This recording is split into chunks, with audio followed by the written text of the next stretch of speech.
چودھویں کا چاند ہو یا آفتاب ہو، جو بھی ہو تم خدا کی قسم لاجواب ہو۔ دوستو، یہ وہ نغمہ ہے جو وقت کے ساتھ پرانا نہیں ہوا بلکہ اور حسین ہوتا گیا۔ محمد رفیع، ایک ایسا نام جو گانے سے بڑھ کر جذبات کو واضح دیتا ہے۔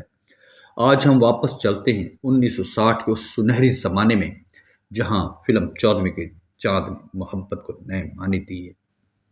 یہ وہ دور تھا جب ہندوستانی سینما میں محبت شرم و حیا کے پردے میں بیان کی جاتی تھی، لیکن چودھویں کا چاند نے پہلی بار خوبصورتی کو پاکیزگی کے ساتھ دکھا دیا۔ ہدایت کار محمد صادق ایک ایسی کہانی بنانا چاہتے تھے جہاں محبت دکھاوے سے نہیں بلکہ احساس سے پہچانی جائے۔ انہوں نے موسیقار روی اور شاعر شکیل بدایونی کو بلایا اور کہا، مجھے ایک ایسا گیت چاہیے جو دیکھنے والے کے دل میں اتر جائے۔ شکیل نے چاند کو محبوبہ کے حسن کی علامت بتایا۔ روی صاحب نے دھن ایسی بنائی کہ سننے والے مسکرا دیے۔ پھر آیا وہ لمحہ جب رفیع صاحب نے مائک کے سامنے کھڑے ہو کر پہلا مصرع گایا اور اسٹوڈیو میں خاموشی چھا گئی۔ چودھویں کا چاند ہو یا آفتاب ہو، جو بھی ہو تم خدا کی قسم لاجواب ہو۔ زیب و تاب لے کے آئے جو حسن بے نقاب ہو، چودھویں کا چاند ہو یا آفتاب ہو۔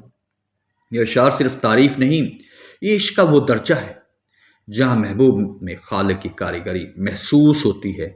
رفیع صاحب نے لفظوں کے اس انداز میں گایا جیسے وہ دعا کر رہے ہوں۔ ان کی آواز میں نہ کوئی دکھاوا تھا نہ تسنا، بس خلوص، سچائی اور نرمی جو چاندنی بھی شرما جائے۔ یہ نغمہ فلم کے سب سے خوبصورت منظر میں فرمایا گیا۔ اداکار گرو دت جب اپنی محبوبہ وحیدہ رحمان کو دیکھتے ہیں تو ان کی آنکھوں میں وہی چمک آ جاتی ہے جو شاعر کے لفظوں میں ہے۔ یہ گانا اس وقت کے رومانوی فلموں کا معیار بدل گیا۔ رفیع صاحب کی آواز، شکیل بدایونی کے اشعار اور روی کی دھن، تینوں نے مل کر محبت کو امر کر دیا۔ ہوش والوں کو خبر کیا ہے بے خودی کیا ہے چیز ہے، ہوش والوں کو خبر کیا ہے بے خودی کیا چیز ہے، عشق کیجئے پھر سمجھیے زندگی کیا چیز ہے۔ یہ مصرع آج بھی سننے والوں کے دل میں اتر جاتا ہے، کیونکہ عشق وہی تو ہے جو ہوش چھین کر خوشی دے، اور رفیع صاحب نے اس جذبے کو اپنی آواز میں ہمیشہ کے لیے امر کر دیا۔ محمد رفیع صرف گلوکار نہیں تھے، وہ عاجزی اور محبت کی ایک علامت تھے۔ کہا جاتا ہے جب بھی وہ کوئی گانا ریکارڈ کرتے تو آخر مسکرا کے کہتے، یہ سب اللہ کا کرم ہے، میں تو بس ایک ذریعہ ہوں۔ انہوں نے کبھی شہرت کو خود پر سوار نہیں ہونے دیا۔ بڑے سے بڑے موسیقار ہو یا کمپوزر، ہر ایک کے ساتھ عزت سے پیش آئے، اس لیے ان کے آواز میں آج بھی روح کی خوشبو محسوس ہوتی ہے۔ رفیع صاحب کے گانے صرف سننے نہیں جاتے، وہ دلوں میں اتر جاتے ہیں۔ چودھویں کا چاند ہو آج بھی ریڈیو، شادیوں اور محبت پر لمحات کا حصہ ہے۔ یہ وہ نغمہ ہے جو وقت سے آزاد ہو گیا، ایک نسل سے دوسری نسل تک ایک احساس کی طرح۔